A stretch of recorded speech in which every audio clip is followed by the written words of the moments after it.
Hello and welcome back to my channel. My name is Becky, and in this video I thought I would do a little reading wrap up. I've been doing quite a lot of reading recently, and I wanted to share with you what I have been reading. I have sat down with minimal prep, but there was just, I saw an opportunity to get a video recorded, and I thought I'd best just take it even though I wasn't completely ready. So thank you for joining me. Usually I make more kind of knitting content and crafting content and daily vlogs, and usually reading is like a little bit of an add-on to the end of my podcast, or just something that I talk about sort of throughout my vlogs. It's been a long time since I've done anything dedicated bookish, I think, on my channel. If you go back, way back, I have a few bookish videos on my channel.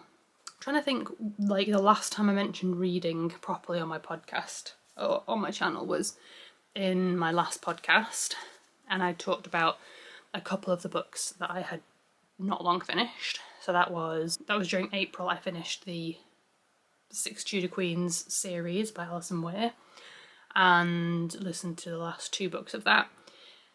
And then after that I listened to Her Majesty's Royal Coven by Juno Dawson, and I think I was listening to Shadow Cabinet by Juno Dawson. So let's start there. Listened to Shadow Cabinet, really loved it. I hadn't realised that there was a third book coming out and that it was coming out this year.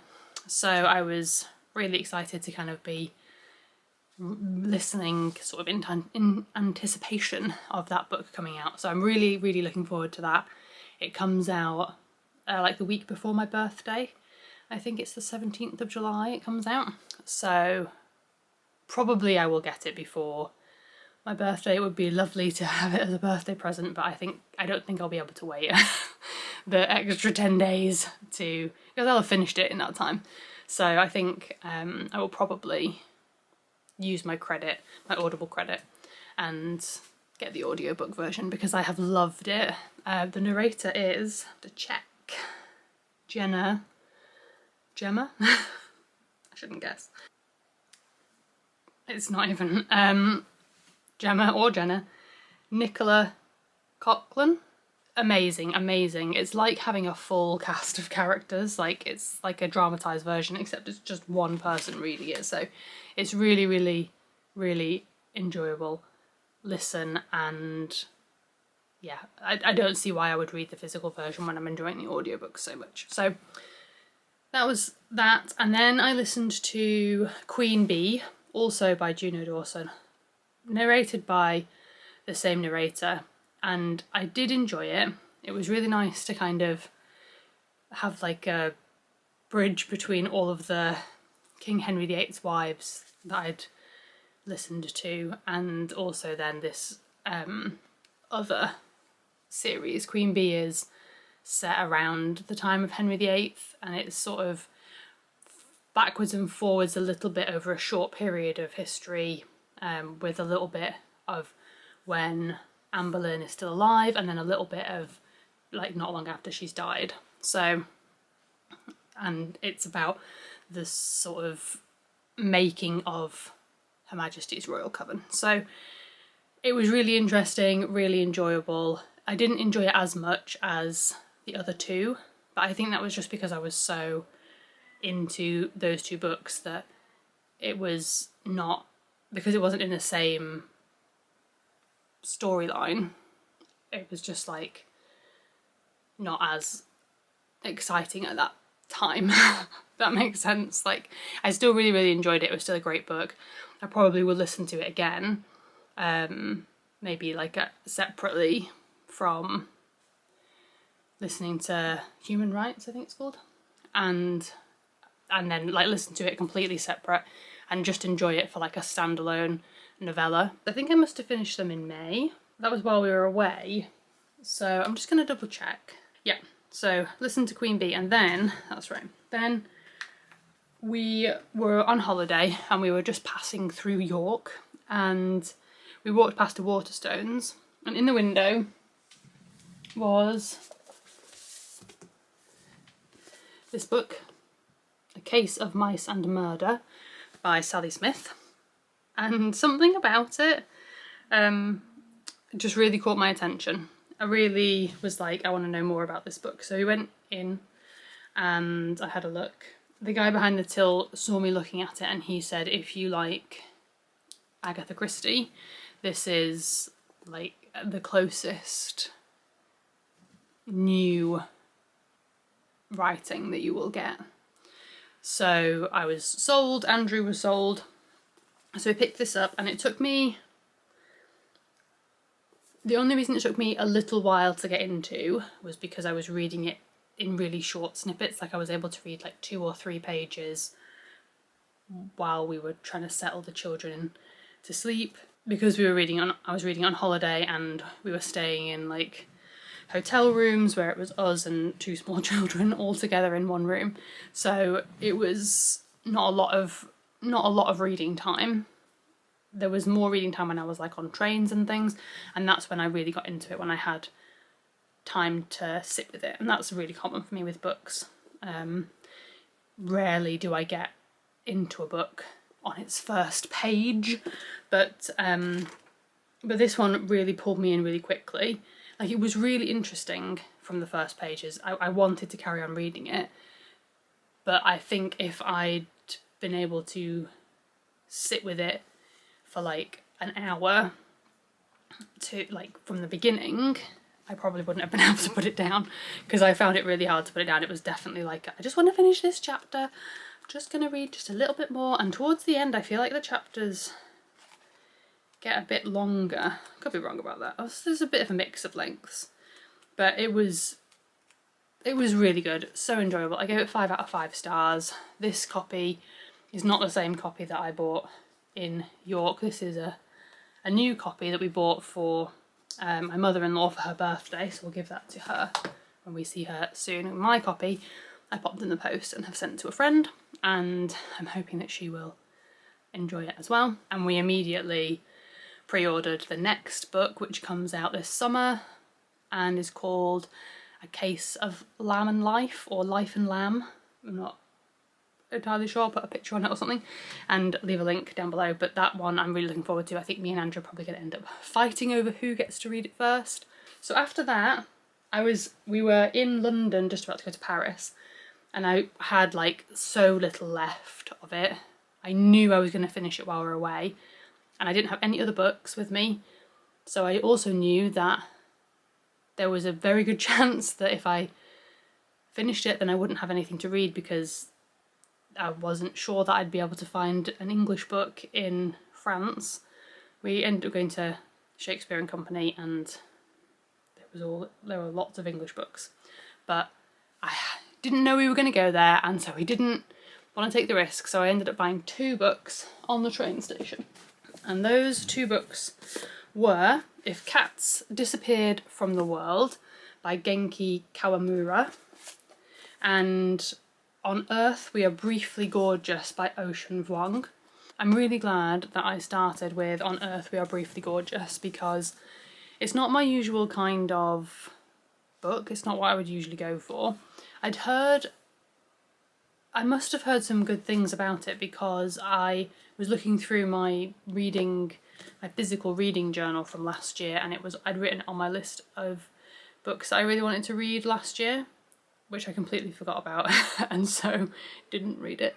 So and then I saw it now, like I watched back a vlog that I'd done, and I think I saw it in at least 2 vlogs, just, you know, sitting on a bookshelf somewhere. So it's been like, obviously there's been like some subliminal messaging about it in my mind, but I'm really, really glad that I read it. It was beautiful. It's not like, it's thoughtful. It's not like an uplifting, lovely story. It's hard to read it sometimes.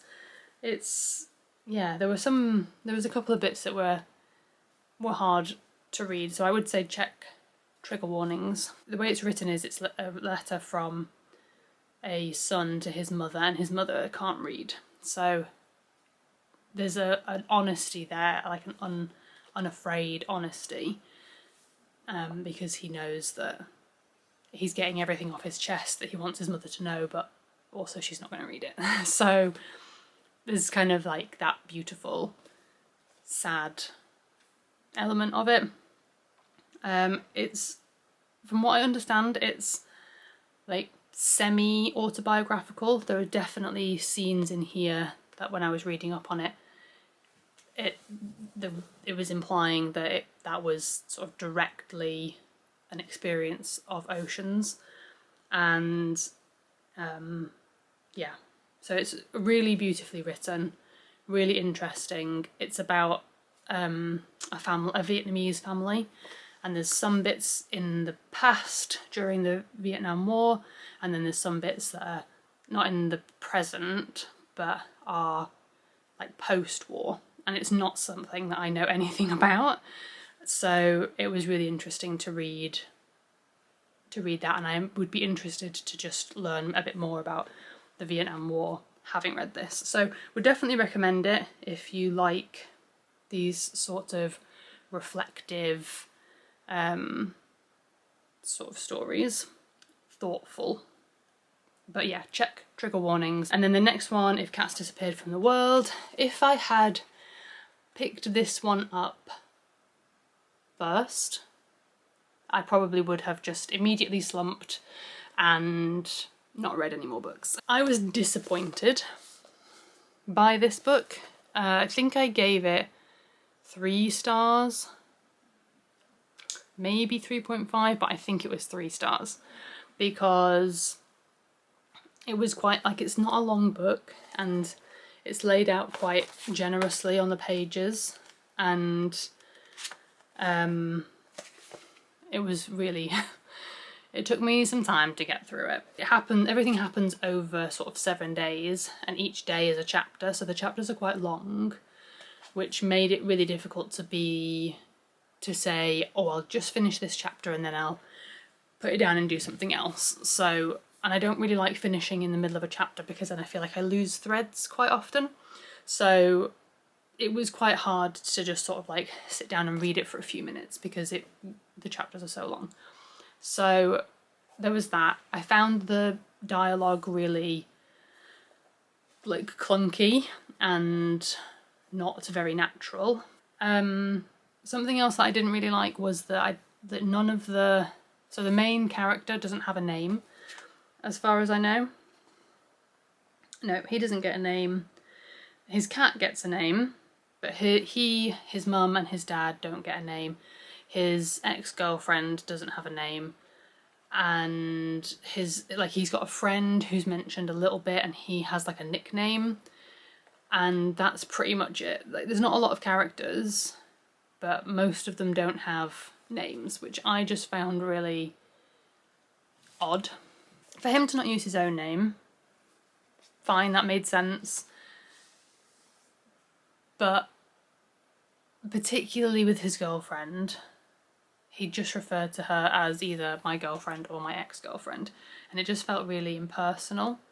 To give you a little kind of summary, he is told that he's only got a very short amount of time left to live, and the devil appears to make a deal, and the deal is that if the devil, gets rid of something every day, then the main character can have an extra day of life.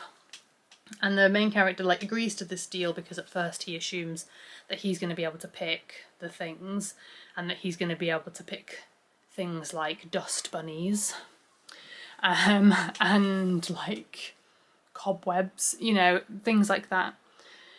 And the devil's like, haha, nope, and then proceeds to get rid of things like, the first thing I think that he gets rid of is mobile phones. No, just phones. It's just phones in general. And yeah, I thought that was an opportunity there for there to be like a bit of exploration of how we've become so tech dependent, but seemingly nobody cares that phones have gone, which I found really hard to believe. Like, I would think that probably if phones disappeared, all phones, it would be chaos. Like, setting aside mobile phones and our dependency on them, just a telephone, you know, police, ambulance, fires not having a telephone suddenly means that a lot of people can't get the help they need. And that just wasn't mentioned. And maybe the book didn't want to be that deep, but then it kind of set itself up to be that deep. I feel like I'm talking for a very long time about a book that I didn't enjoy. It was fine, you know, it was okay. There was elements of it that I was like, yeah, okay. I posted about it on Instagram and people was like, don't finish it, just DNF it and move on to something else. But I just felt like it was so short. I kept just giving it a little bit longer to see if it turned itself around. And by the time I'd realised it wasn't going to do that, I was already over 100 pages through, and it's a 200-page book. So it just seemed like really pointless to not just finish it. So I just sat down, finished it, and it was meh. So I wouldn't recommend it. But if it like came across your path and you wanted something that was okay, then this is fine. That would fit that bill. I'll keep it because I have a collection of books with cats on the front. Interestingly, they're all translated Japanese books, but I'll keep it to add to my collection of those books. But if it didn't have a cat on the front, I would be unhauling it. So that was that one. After that, I was so close to the release of a book that I've been really excited to read that I panicked that I wasn't going to have anything. It didn't feel right to start something because I thought there was a pretty good chance that I wasn't going to be able to finish it in time for this book to come out. So I had just finished that last book. I don't think I was actually reading anything yet. And I saw the book in the shop in Waterstones, but I had ordered my copy and I had this dilemma of, do I go in and buy the book knowing that then I'll have 2 copies and I'll have to like get rid of a copy, or do I just wait? And I thought that the book was going to come on the Monday, but I don't think it then came till the Tuesday or the Wednesday. So I kind of wish that I had gotten the book. I'm going to talk about that book in a minute. I kind of wish I'd gotten that book, but by not getting it, I managed to read 2 other books. So that felt pretty good. And both of these started my What Victoria Read reading challenge, summer reading challenge. So let's get those prompts up and see where we are. So the first book that I read was for the queer books tag, and I read Nick and Charlie, a Heartstopper novella by Alice Oseman.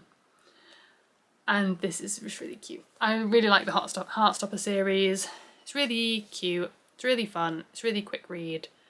And yeah, this one was like exciting because they had like, well, this one was quite interesting because it's Nick is just about getting ready to go to university and Charlie is not going to university. He's got 1 more year of college to do.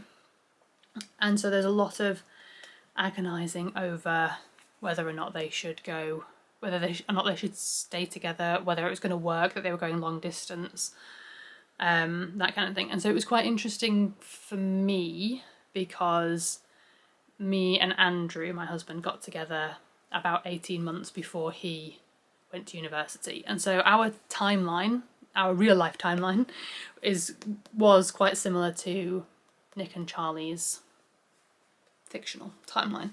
So it was really interesting to just sort of like be transported back to that time when we were like, because at first me and Andrew weren't going to get together because Andrew said that he didn't know if he wanted to get together when he was going to be going to university, he thought that 18 months, maybe it was a little bit less, but that amount of time was too, like, it was too much pressure on us to decide whether or not we wanted to be together for a long time.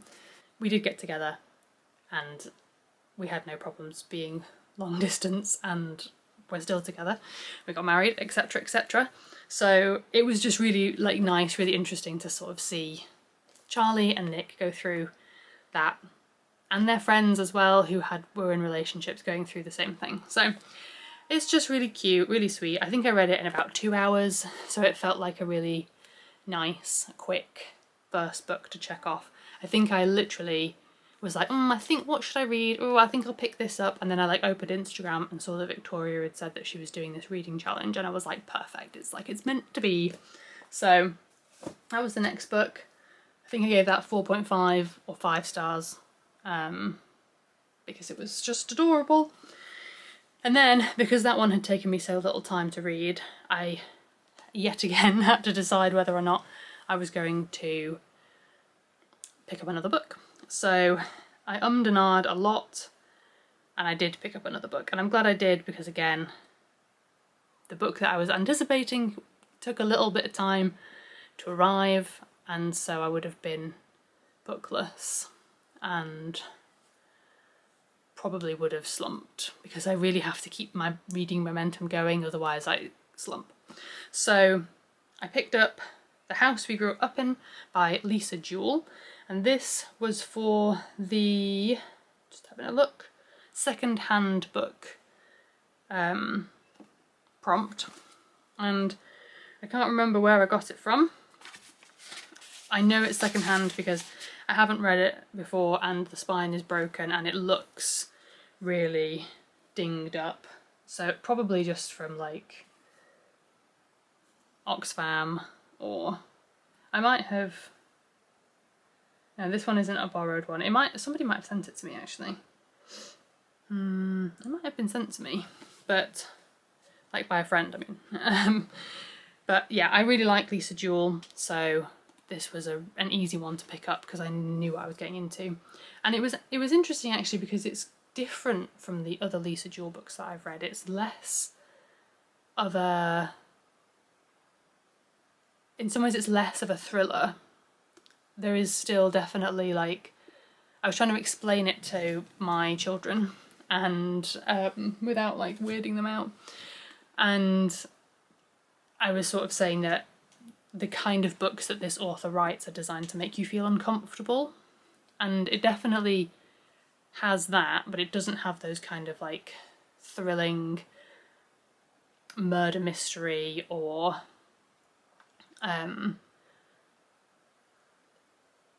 like figuring out an incident. It doesn't have that kind of element to it. I've not read loads of her books. Let me just have a quick look which ones I've read. Oh wait, no, I've not read that one. 1, 2, 3. Maybe this is only my 4th or 5th book of hers, but anyway, it didn't scream Lisa Jewell at me in the same way that the other books I've read really very much felt like a Lisa Jewell book, but it was still really, really good. Really, really enjoyed it. I got through it in a couple of days. It was really interesting, and it did bring up some really interesting discussions with my children, because it's about hoarding, about a woman who is a hoarder and how her hoarding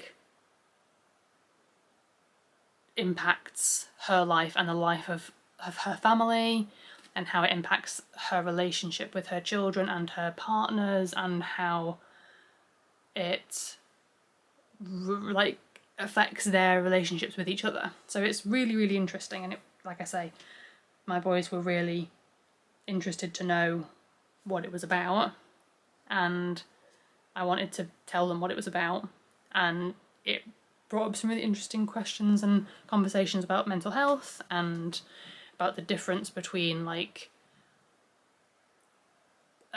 like sentimentality and like a hoarding mental health issue. it was really, really interesting to talk to them about it and be like, no, this is a really serious mental health problem that some people have. And they went from it being like funny, silly people keeping lots of things to like, oh, I can see how that would actually be debilitating. So that was really interesting opportunity to talk to my children about that kind of thing. So, and I really enjoyed it. So that was good. And then the book that I have been waiting for had arrived and I was ready to read it, and it's too heavy, too big for me to hold it and be comfortable. So I've been trying to read it and not being able to get into it because I've not been able to get comfortable holding it. So yesterday I took the plunge and I just bought an e-version of it for my Kindle, and I'm going to start reading that tonight because I really want to read this book and I can't yet because I just like can't get comfortable. And the book is Bury Our Bones in the Midnight Soil by V.E. Schwab. I have loved everything that I've read by V.E. Schwab.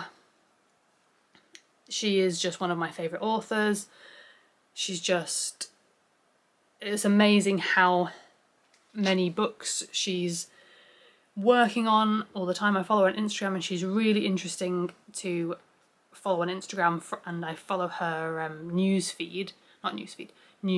I get her newsletter, and so it's really interesting from a kind of writing craft point of view because I dip in and out of writing, and so it's interesting to see her process and things like that. And yeah, she's just really interesting person and really amazing writer that I really, really love. So I pre-ordered this back at the beginning of the year and have been waiting for it. I read a couple of pages, like what, 3-4 pages? Yeah, 3 pages. It's been a bit cursed to start off with, but hopefully the Kindle version will help because I will be able to read it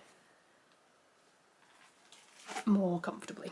So yeah, I wanted to show you these that are in there as well. I picked up a little bookmark over the weekend at a craft fair. It's so cute. It's got ducks on it and these little sewing scissors are beautiful. And then I've also got an origami star that was in my, I bought some pins from Ali of Little Drops of Wonderful, and this Little Wonderful Life, I bought some pins from her and she put a little origami star in, and I just wanted that to be in my book. So I had that when I opened my book. I could see it and it's pretty. I like it. So that is it for books read and like the anticipated book that I have been talking about. That is you caught up on my reading, and that feels good because now that can go to my mother-in-law. I don't have to hold on to it any longer. And then I've got a couple of books that I can unhaul. I'm going to unhaul this one because I'm not going to read it again, don't need to keep it. This one's going to stay in my collection. That one's going to my mother-in-law. These two I'm not sure about. Probably I will just unhaul this one because it was lovely, but I'm not going to read it again. This one I feel like somebody will like to read it. My mum pretty much exclusively reads ebooks now, so I don't think she's going to read it. Maybe Andrew will read it, but I don't know.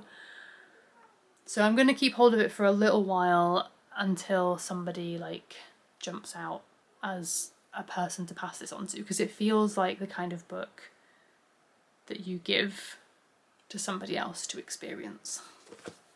So there we go. That is it. That is everything bookish I have to say right now. Thank you very much for watching. Please do like if you have liked this video. Please subscribe if you're new here and you want to see more. I do more often than not be posting craft videos or vlogs, but I think I'm going to be adding like book updates. I want book dates to be the way that we say book updates, but it doesn't work, does it? Book update videos, and yeah, I just post what I fancy. So yeah, thank you very much for watching, and I will see you in my next video. Bye!